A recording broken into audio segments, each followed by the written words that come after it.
Holidays nale, adu namma GT Holidays da.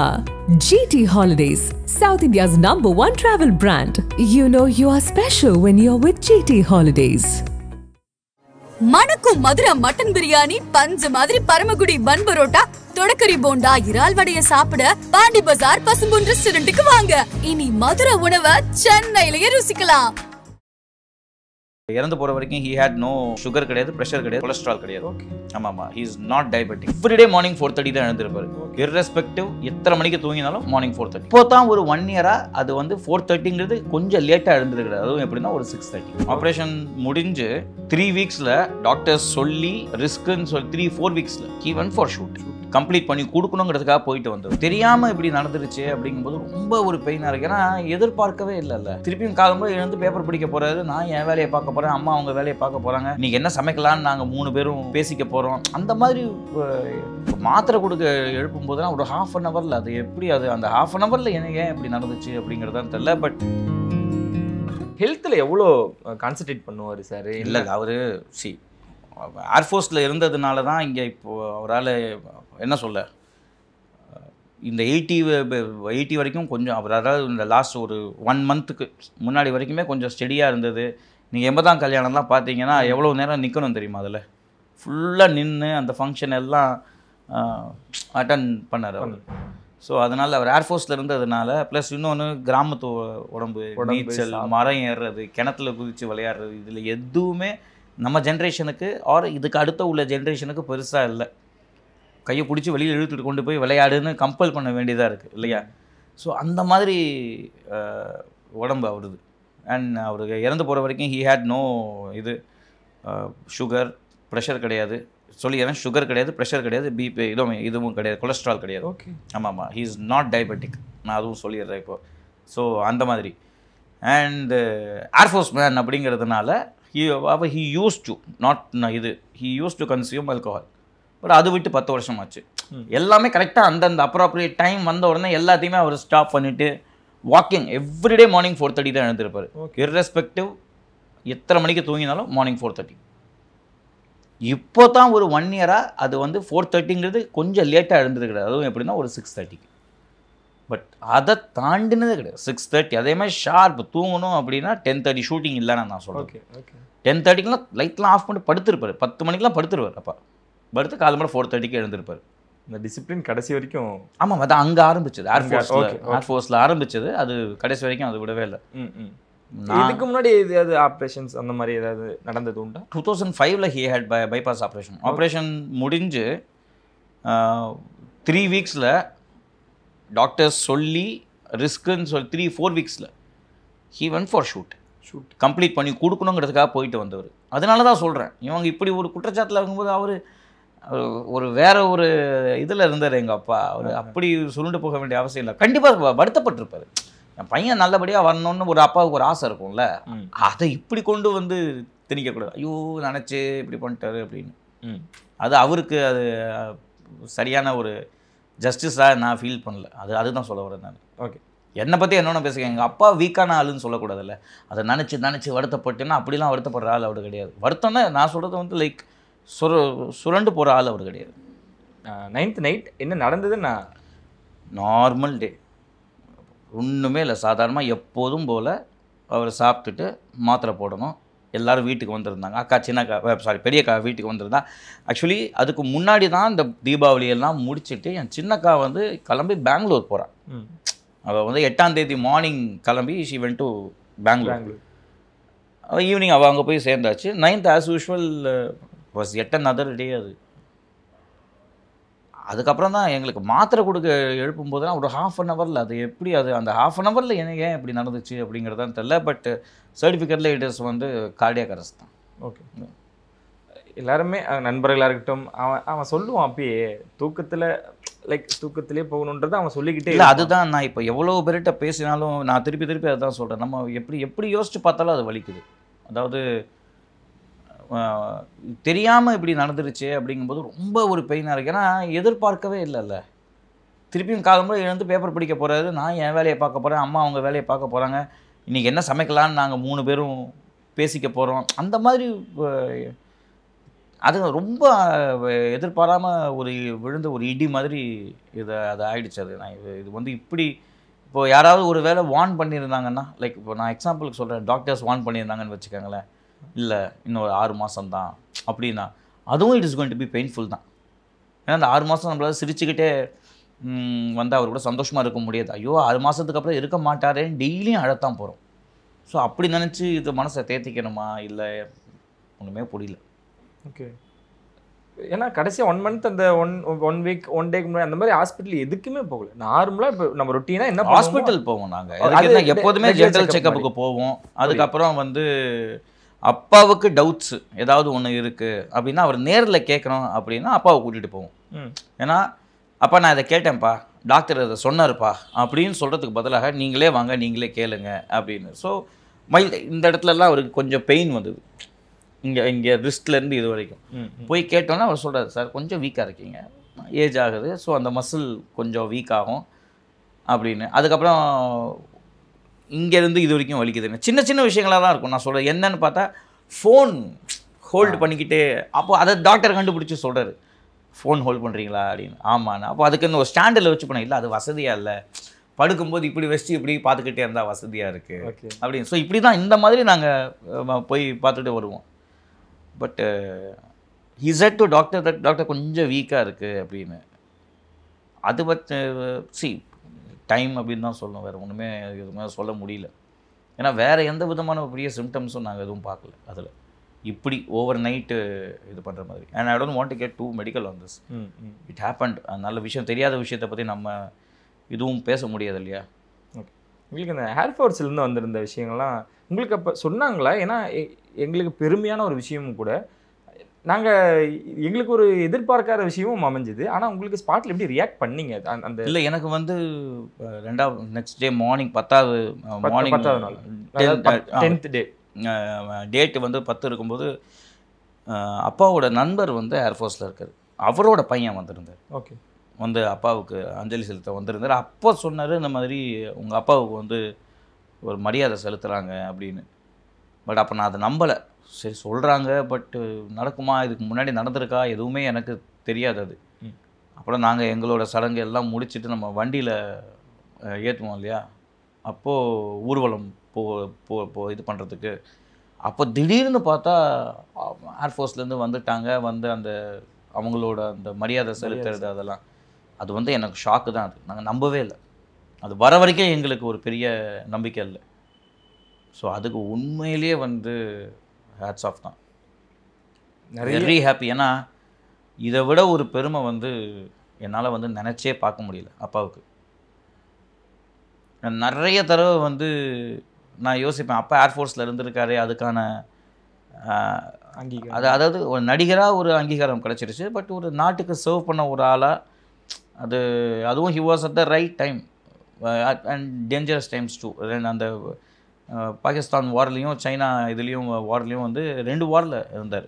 So அப்படி இருக்கும்போது he's faced things அப்படின்னு நினச்சிட்டே இருந்தேன். அது எப்போ வந்து சேர்ந்தது பார்த்தீங்களா, அவரை நாங்கள் இன்னும் ஒரு 5 மினிட்ஸோ இல்லை 10 நிமிஷம் லேட்டாக வந்திருந்தால் கூட எங்களுக்கு அது தெரிஞ்சிருக்காது. எங்களால் அந்த அப்பாவுக்கு அந்த மரியாதையே கூட கிடைக்காமலே போயிருக்கோம். It came at the right moment, right time. பஞ்சு இவர் நம்மளை இன்டர்வியூ எடுக்கவும் முடியல, நம்ம ஆல்ரெடி காமிச்சிருந்தோம். இவர் அப்பாவோட அவன் பயங்கரப்பட்டவன். அவர் எங்கே இருந்தாலும் நேராக போய் அவர் கால் பக்கத்தில் போய் உட்காந்துருவான். ஆமாம். இப்போ என்ன பண்ணிகிட்டு இருக்கான், நம்ம 2 பேருக்கு நடுவில் தான் இருக்கு. அந்த மாதிரி தான் உங்க கூட இருக்கா, நான் அதை சொல்லி. சரி, அதே மாதிரி தான். அப்பா தான் ப்ரையாரிட்டி, அப்பா தான் அவனுக்கு. ஆமாம். நீங்களா அப்பாவன் வந்து அப்பா தான் ப்ரையாரிட்டி அவனுக்கு. ஓகே. ஆமாம். அன்னைக்கு இருந்தாரா, வீட்டில் தான் இருந்தாங்களா? இன்னும் 8ஆம் தேதி என் அக்கா கிளம்புறா. 9ஆம் தேதி ராத்திரி எங்களுக்கு இந்த மாதிரி ஒரு நியூஸ் வருது. ராத்திரி சொன்ன உடனே நைட்டு திருப்பி அங்கேருந்து உடனே கிளம்பி மார்னிங் வந்துட்டாங்க. பஞ்சு மாதிரி எங்களையும் சம்பாதிச்சிருக்காரு அப்பா, நாங்கள் அதுவும் மிஸ் பண்ணுறோம். ஆனால் நீங்கள் எதிர்பார்த்தீங்களா? ஏன்னா பெரிய பெரிய தலைவர்கள் வர முடியாதவங்க எக்ஸலத்தில் வந்து. ஐயோ எனக்கு வந்து நான் தான் சொன்னேன், நான் எனக்கு அப்போது வந்து ஒரு பெரிய ஆறுதலாக இருந்தது, பெரிய ஆறுதல் எனக்கு வந்து. ஒரு பக்கம் மீடியா வெளியில் இவ்வளோ பேர் கவர் பண்ணுறாங்க, நாட் தட் எங்கள் அப்பாவுக்குலாம் கவர் பண்ணுவாங்களாங்கிற அந்த கேள்வி இதுக்கு அப்படி சொல்ல வரல நான். திரும்பி பார்த்தா அவ்வளோ பேர் இருக்காங்க. அது ஒரு நம்பிக்கை மாதிரி.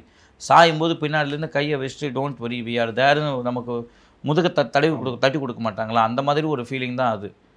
அதுக்கப்புறம் பார்த்தா ஸ்டாலின் ஐயா ஒரு பக்கம் வருத்தம் தெரிவிக்கிறாரு, துணை முதலமைச்சர் உதயநிதி சார் ஒரு பக்கம் தெரிவிக்கிறாரு, மாசுபடும் ஐயா வீட்டுக்கு வர்றாரு அப்பாவுக்கு வருத்தம் தெரிவிக்க, ஜெயக்குமார் சார் வர்றாரு வீட்டுக்கு அதிமுகலேருந்து, அவர் வருத்தம் தெரிவிக்கிறாரு, சீமான் சார் வர்றாரு, விஜய் சார் அவர் இப்போ எந்த ஹேண்டில்னு டிவிகே ஹேண்டில்லேருந்து அவர் வருத்தம் தெரிவிக்கிறார், சூப்பர் ஸ்டார் வருத்தம் தெரிவிக்கிறார், உலகநாயகன் கமல் சார் வருத்தம் தெரிவிக்கிறார், பவன் கல்யாண் ஒரு பக்கம் அவர் வருத்தம் தெரிவிக்கிறார், மோகன்லால் ஒரு பக்கம், மோகன்லால் சார் ஒரு பக்கம், மம்மூட்டி சார் ஒரு பக்கம், இந்த மாதிரி பிரதமர் ஒரு பக்கம், ஆர்என் ரவி சார் வருத்தம் தெரிவிக்கிறாரு, திருமாவளவன் சார் வீட்டுக்கு. திருமாவளவன் சார் ஆக்சுவலி அப்பாவுக்கு நல்ல நண்பர், இந்த பெஸ்ட் ஃப்ரெண்டுக்கும் நல்ல ஃப்ரெண்டுக்கும் வித்தியாசம் இருக்குது.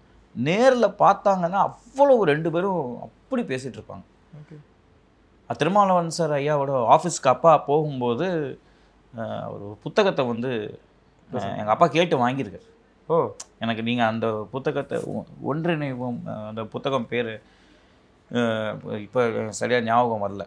இது பல வருஷங்களுக்கு முன்னாடி அதை ஞாபகம் வச்சுக்கிட்டு சொன்னார் திருமாவளவன் ஐயா வீட்டுக்கு. அவர் வந்தது எனக்கு ஒரு ரொம்ப சந்தோஷம். ஏன்னா நான் இதில் நீங்கள் பார்த்துருக்கணும், அந்த ரெண்டு பேரும் ஜெனுவினாக சந்தோஷமாக கட்டி பிடிக்கும்போது ஒரு சிரிப்பு இருக்கும் தெரியுமா. நீங்கள் சூப்பர் ஸ்டார் அவங்க டாக்டர் எந்த டாக்டர் மேரேஜ் ஞாபகம் இல்லை, பார்க்கும்போது எங்கள் அப்பா எங்கேயோ பார்த்துக்கிட்டு வர்றாரு, அவர் எங்கேயோ பார்த்து, ரெண்டு பேரும் பார்த்த உடனே அவங்களுக்கு அந்த சந்தோஷம் தாங்க முடியாமல் கட்டி பிடிச்சிப்பாங்க. அந்த மாதிரி அது. அதுக்கப்புறம் நேரில் பார்க்கும்போது அவங்க ரெண்டு பேருக்கும் சந்தோஷமாக இருக்கும். பட் அவர் அதான் இந்த மாதிரி எனக்கு அந்த மாதிரி வைகோ சார் தெரிவிச்சதா சொன்னாங்க, இந்த மாதிரி வருத்தம் தெரிவிச்சு. இந்த மாதிரி நம்ம இந்தியாவில் இருக்கக்கூடிய ஆளுமைகள் அது எல்லாருமே எனக்கு அதான் சொல்கிறேன், இது ஒரு பெரிய சப்போர்ட்டாக இருக்குது. கூட நாங்களும் நிற்கிறோம். இதையும் வைப்பாங்க, ஏன்னா வைக்கிறாங்க. அதுன்றப்போ எங்களுக்கு அதுவும் ஒரு கோபத்தை உருவாக்குது. இவர் கூட ட்ராவல் பண்ணார், எவ்வளோ படங்கள் பண்ணிட்டார் பார்த்தீங்களா, அவர் வரல அப்படின்றத ஸோ அவங்க இல்லை அப்படின்றதும் எடுத்துக்கலாம். கமலஹாசன் அவர்களாகவே இருக்கட்டும், இல்லை முன்னணி நடிகர்களாக இருக்கட்டும், வரல அப்படின்றது அவங்களோட சந்தர்ப்ப சூழ்நிலைகள். அதையும் சொல்லணுமா அப்படின்றதான் இந்த மாதிரி நேரத்தில். இல்லை அவங்க என்ன பண்ணுறாங்க, இப்போ அவங்க எங்கே இருக்காங்க அப்படிங்கிறது ஏதாவது தெரியுமா? எதுவுமே தெரியாது. அப்போ வீணாக எதுக்கு இன்னொருத்தவங்க மேலே குற்றச்சாட்டு போடணும்? அவங்க வரல அப்படின்னா அவங்களுக்கு என்ன இது வரக்கூடாதுன்னோ எங்கள் அப்பா மேலே அவங்க என்ன எங்கள் அப்பா எதிரியாவை பார்க்குறாங்க? அப்படி கிடையவே கிடையாது. அவங்க நிலைமை அது, அவங்களால வர முடியல. இல்லைன்னா இந்த மாதிரி ஒரு இதுக்கு யாருமே வராமலாம் இருக்க மாட்டாங்க.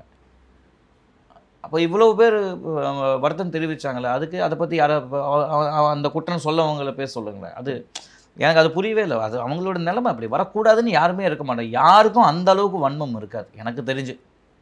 அப்பா மேலேன்னு இல்லை, எந்த சக கலைஞன் மேலேயும் அவ்வளோ வன்மம் இருக்காது. ரெண்டு பேரும் அரசியல் டிஃப்ரென்ஸு இருக்கும்போது யாரோ ஒருத்தர் தவறி போனால் வர ஸ்டேட்டில் தான் நம்ம இருக்கோம் இல்லையா? ஆமாம். மற்றது எல்லாத்தையும் தூக்கி ஒதுக்கி வச்சுட்டு இல்லை நம்ம மரியாதை செலுத்தணும் அப்படின்னு அவ்வளோ நாகரிகமான ஒரு இடத்துல தான் நம்ம இருக்கோம். அப்போ நமக்கே இந்த சந்தேகம் வருது, வரக்கூடாது இல்லையா? அப்போ சினிமாக்காரங்களுக்கும் அதே தானே. It is not difference of opinion, it is because அவங்க வேறு ஏதோ ஒரு இடத்துல மாற்றி வர முடியாமல் இருந்திருக்கலாம். சரி, எங்கள் அப்பாவோட க்ளோஸ் ரிலேட்டிவ்ஸே அவங்களுக்கு ஃப்ளைட்டு கிடைக்காம அவங்க கஷ்டப்பட்டு எப்படி வரணும்னு தெரியாமல் அவங்களால வர முடியாமல் இருந்த ரிலேட்டிவ்ஸ் இருக்காங்க. அதுக்கு என்ன பண்ண முடியும்? அதெல்லாம் நிலைமை தான், சுச்சுவேஷன் தான் அது. ஸோ எல்லாத்துலேயும் நம்ம இப்படி குத்தம் பார்த்துக்கிட்டே இருந்தோம்னா ஒன்றுமே பண்ண முடியாதுங்க. சரி, இப்போ எனக்கு அதான் நான் ஆக்சுவலி எதுக்கு வருத்தப்படுவேன்? நம்ம உண்மையிலேயே இதில் வருத்தப்பட வேண்டியது டெல்லி கணேஷோட மறைவுக்கு தான். ஆமாம், அதுக்கு வருத்தப்பட்டால் போதும். ஏன் இவங்க வரல, ஏன் அவங்க வரலன்னு வருத்தப்படுறத விட ஐயோ ஐயா இல்லையேன்னு வருத்தப்படுறது தான் இன்னொரு ரொம்ப நம்ம உண்மையிலே அதுக்கு தான் வருத்தப்படணும். எனக்கு பர்சனலாக தோணுது, எங்களை நீங்கள் ரிசீவ் பண்ணுறீங்க, ஃபோன் பண்ணி நிறைய விஷயங்கள் நாங்கள் ஆறுதல் சொல்கிறோம் உங்களுக்கு. ஆனால் அடுத்த நாள் காலையிலையோ அப்பா மறைஞ்சதுக்கப்புறம் இன்ன வரைக்குமோ அவரை நீங்கள் தேடின நாட்கள் உண்டு? அப்பா இங்கே இருக்கிறாருன்றதை உணர்றீங்களா? இல்லை, இப்போ வந்து எங்கள் வீட்டில் வந்து கூட்டம் ஜாஸ்தி இருக்கு. நான் சொல்லிட்டேன் அன்றைக்கே, எங்கள் அப்பா மறைஞ்ச அன்றைக்கே நான் தான் சொல்கிறேன். இன்னொரு 100 நாள் கேட்டாலும் நான் என்ன சொல்ல இப்போது, ஏன்னா இப்போ என்கிட்ட வேறு பதிலே இல்லை அதுக்கு. நான் இப்போ அந்த நாளை பார்த்து பயப்படுறேன். ஓப்பனாக சொல்கிறேன், கேமரா முன்னாடி சொல்கிறேன், பயமாக இருக்குது எனக்கு. இப்போ வீட்டில் கூட்டம் இருக்குது, எனக்கு ஒன்றுமே தெரியல. நாளைக்கு இவங்கெல்லாம் ஊருக்கெல்லாம் போனதுக்கப்புறம் நான் திருப்பி இந்த வீட்டில் நானும் எங்கள் அம்மாவும் மட்டும்தான் இருக்க போகிறோம். அப்படிங்கும்போது எங்கே போய் தேடணும்னு என்ன பண்ணேன்? அந்த குரல் திருப்பி எப்போ கேட்கும்? எனக்கு அதை யோசிக்கிறதுக்கே பயமாக இருக்குது. அது தெரில, அதுக்கு என்ன, அதுக்கு எப்படி விட கண்டுபிடிக்க போகிறேன், என்ன பண்ண போகிறேன், ஒன்றும் தெரில. தென் நம்ம இன்னும் ட்ராவல் பண்ணணும், சினிமாவாக இருக்கட்டும், நீங்கள் சொன்ன அந்தந்த கண்டிஷன்ஸ் நீங்கள் இதை ஒவ்வொன்றா அச்சீவ் பண்ணுறதா இருக்கட்டும், பேக் போனாக இருந்தார் அப்படின்ற ஒரு விஷயம், அவரோட வார்த்தைகள் அவ்வளோ சப்போர்ட்டாக இருக்கும். அதுவும் கண்டிப்பாக மிஸ் பண்ணுவீங்க. இல்லைங்க, அப்போ ஆஸ் அ ஹோல் மிஸ் பண்ண போகிறோம். நம்ம ஆஸ் அ பர்சன் மிஸ் பண்ண போகிறேன். இங்கே இருப்பார், அங்கே உட்காந்துட்டு இருப்பார், வாசல் அந்த இடத்துல உட்காந்து பேப்பரை படிச்சுட்டு இருப்பார். ஒரு நாளைக்கு 20 வாட்டி கூப்பிடுறாரு என்ன. நாங்களே கிண்டல் ஏற்றிட்டு இருப்போம், நானும் என் அக்காவும் கிண்டல் ஏற்றிட்டு இருப்போம். அதாவது we use to make fun. அது கூப்பிடுவார், போய் பார்த்துட்டு அது எதாவது ஒர்க் கொடுப்பாரு, முடிச்சுட்டு வந்து சோஃபாவில் இப்படி உட்காருவும் கூப்பிடுவார், அந்த வரப்பா அப்படின்னு சொல்லி திருப்பி போவோம். ஸோ அந்த மாதிரிலாம் கிண்டல் ஏற்றிட்டு இருப்போம். இப்போ யோசிச்சு பார்த்தா இனிமேல் அந்த குரலே வராதே. எப்போ கேட்க போகிறோம்? நான் ரெக்கார்ட் பண்ணியாக வச்சுருப்போம் நம்ம. அதுதான் சொல்கிறேன். புரியுது. அதனால் இட்ஸ் ஹார்ட் டைம். உனக்கு மட்டும்தான் இந்த மாதிரி நடந்திருக்கா அப்படின்னு யாராவது கேட்கலாம். அதை பற்றிலாம் எனக்கு கவலை இல்லை. எனக்கு ஏன் பயம், ஏன் கவலை. நான் எப்படி, ஷார்ட்கட்ஸ் கிடையாது இதுக்கு. இதுலேருந்து தப்பிக்க முடியாது, ஷார்ட்கட் கிடையாது. So time is the healer. நேரத்து மேலே தான் பாரத்தை போட்டு கிடக்கணும். எனக்கோட அட்வைஸ் என்ன, அட்வைஸ் இல்லை கேள்வியாக வச்சுக்கிறேன். எங்கள் வீட்டில் ஸ்ட்ராங்காக இருக்க மாதிரி நீங்கள் இருக்கீங்க. கண்டிப்பாக அழுதுருப்பீங்க, கண்ணீர் விட்டு உடஞ்சி அழுதுருப்பீங்க.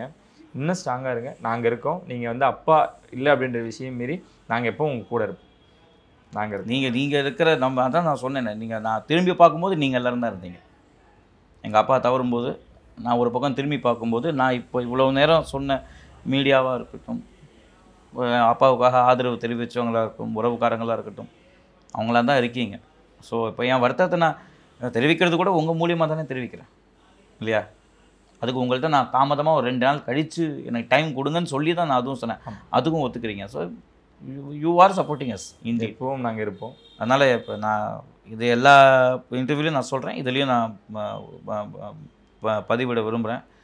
நான் கண்டிப்பாக வந்து மீடியா நண்பர்களுக்கு ரொம்ப ரொம்ப நன்றி கடன் பட்டிருக்கேன். Thank you so much for supporting. அவரை, எங்கள் அப்பாவை வந்து அவரை ஹானர் பண்ணிங்க, அவரோட இதை வந்து ஹானர் பண்ணிங்க. ஸோ மீடியாவுக்கு ரொம்ப நன்றி. அதே மாதிரி காவல்துறையினர், அவங்களுக்கும் ரொம்ப நன்றி. டே அண்ட் நைட் 2 நாள் இங்கேயே இருந்து எங்களுக்கு அவ்வளோ சப்போர்ட் பண்ணாங்க. அண்ட் அதேமாதிரி கார்ப்பரேஷன், சென்னை கார்ப்பரேஷனில் இருக்கிற ஒர்க்கர்ஸ், அவங்களும் அவ்வளோ சப்போர்ட் பண்ணாங்க. எஸ்பெஷலி பொதுமக்கள் பேரிகேட்ஸ்லாம் போட்டிருக்கும் போது அவங்க எங்களுக்காக அப்படி சுற்றி ஒரு தெரு பின்னாடி போயிட்டு வரணும். அதெல்லாம் இது பண்ண அப்பாவோட பொதுமக்களாக இருக்கட்டும், அப்பாவோட ரசிகர்களாக இருக்கட்டும், எல்லாருக்கும் மனமார்ந்த நன்றியை தெரிவிச்சுக்கிறேன். தேங்க்யூ. நாங்களும் உங்களுக்கு மிகப்பெரிய நன்றிகள் சொல்லிக்கிறோம். ஏன்னா நிறைய கேள்விகளுக்கு இங்கே பதில் கிடச்சிருக்கு. மீண்டும் சொல்கிறேன், சார் எங்கேயும் போகலை, நம்மளோட தான் இருக்கார்.